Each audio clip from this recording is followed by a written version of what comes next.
Hello, I'm back after I think about a week since, sorry, noisy people outside, about a week since my last video, and yeah, it's going to be a quickish one, but it is a double book review this time, so I'll start with the one that I found better than the other. The second one will be a bit spoilery, so if you want to read the second one, then I will give you a warning before I start talking about that one.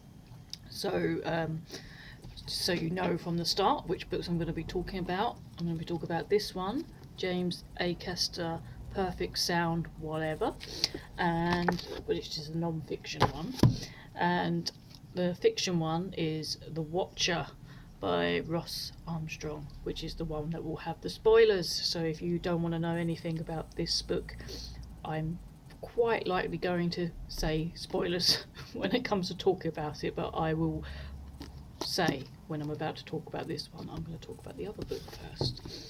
The book that I enjoyed a bit more was this one, although it wasn't wonderful. It's by the comedian James Acaster, who I think is really funny, and I read one of his other books not too long ago, and that was really funny. That was called Classic Scrapes. That was hilarious.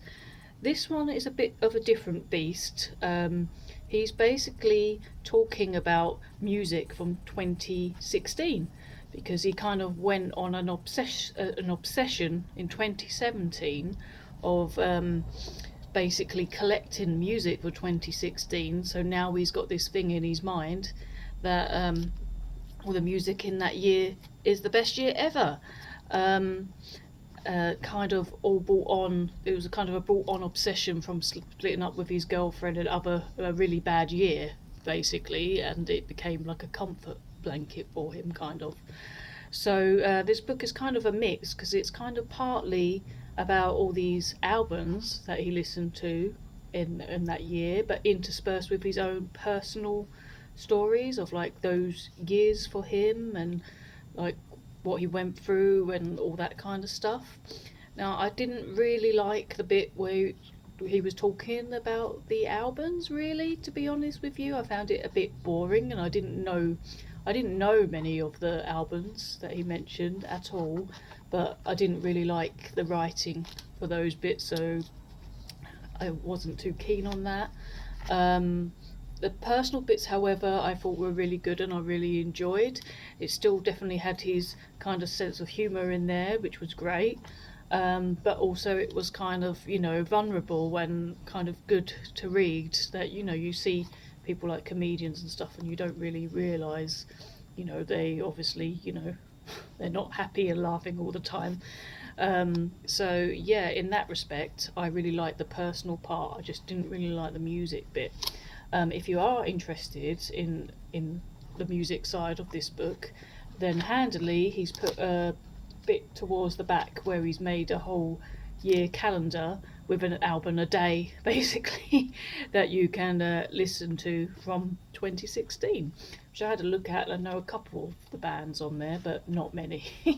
So very unusual stuff, and it's all sorts of genres, by the way. Very eclectic tastes, because he kind of basically just listened to everything from that year once he decided, this is, the year for great music. So yeah, so kind of average, this one. I didn't hate it, but I didn't love it either. So yeah, not too bad.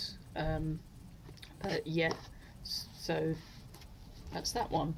And the second one, this one I did not like, and this one I will quite probably spoiler. So this is The Watcher by Ross Armstrong. So if you don't want to know any spoilers about it, switch the video off now. This is one I got recommended on Goodreads. I'm not really sure why, because it's crime fiction and I don't really read crime fiction ever. But I did put it on my to be read list, because it's talk about someone that does bird watching, which I like, but it was saying how, so basically she watches birds, but then instead of just watching the birds, she starts watching her neighbours and what's going on around the blocks of flats around her. And I think there's one next to her that's going to be knocked down. People will have to move out and stuff, but she's basically learning everything about the people, watching through her binoculars for bird watching. But then she sees some troubling things, and one person goes missing and another one dies, and then she goes on this whole mission to try and find out who it is that has been causing the trouble and has done the killing and stuff.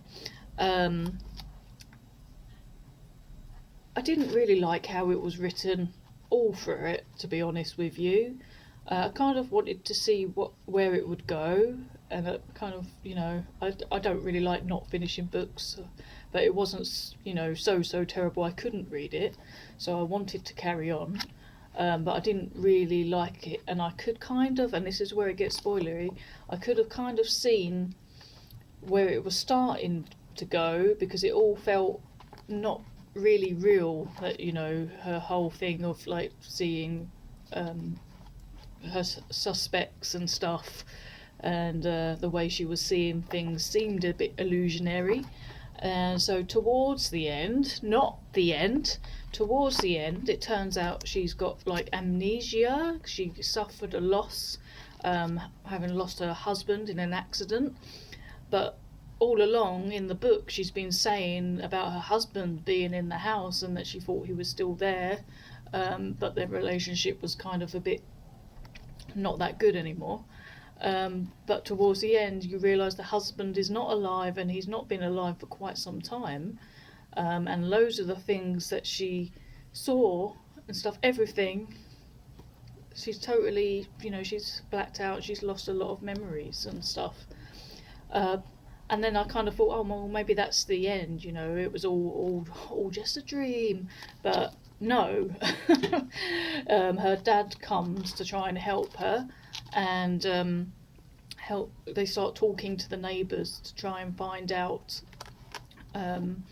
if all these things, because she's wrote it all in a journal to her dad, all this stuff that was going on. I said, well, okay, we're going to talk to the neighbours, and then we can verify whether you were just, making this up in your head, or whether it actually did happen.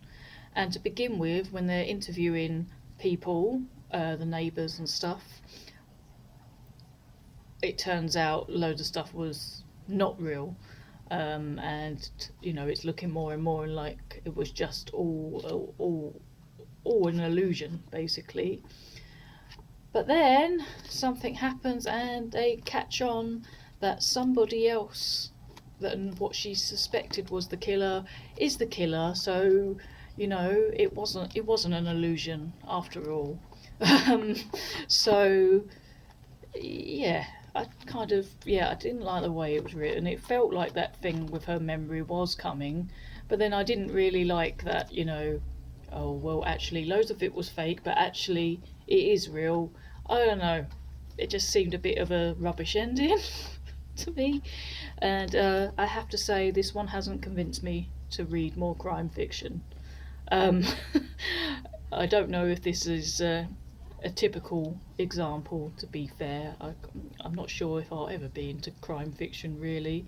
It's a reworking of Hitchcock's Rear Window, which I've never seen, so I don't know how like that it is, but boo, I did not like this one.